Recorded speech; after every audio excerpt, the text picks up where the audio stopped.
राज्य शासनाने शेतकऱ्यांचा आर्थिक स्तर उंचावण्यासाठी शेतीपूरक व्यवसाय वाढीसाठी विदर्भ मराठवाडा दुग्ध विकास प्रकल्पाच्या दुसऱ्या टप्प्याला नुकतीच सुरुवात केलेली आहे. विदर्भ व मराठवाड्यातील सर्व जिल्ह्यांमध्ये हा प्रकल्प राबविला जाणार आहे.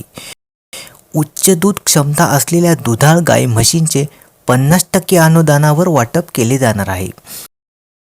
तसेच IVF तंत्रज्ञानाद्वारे गाभण कालवडींचे 75% अनुदानावर वाटप केले जाणार आहे.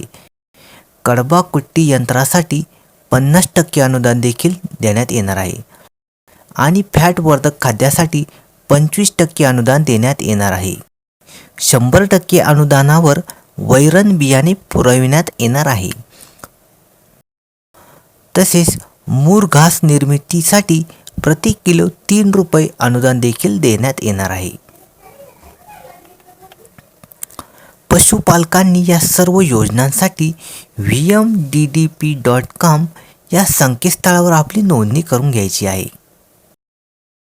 जिल्हा वार्षिक योजनेअंतर्गत वैरण विकास कार्यक्रम राबवण्यात देखील येत असून या अंतर्गत प्रति व्यक्ती 4,000 रुपयाचे वैरण बियाणे 100% अनुदानावर प्राप्त केले जात आहे. यासाठी सर्व पशुपालकांनी ऑनलाईन अर्ज सादर करायचा आहे. व्हिडिओ आवडला असेल तर नक्कीच लाईक करा, शेअर करा व कमेंट करायला विसरू नका. धन्यवाद.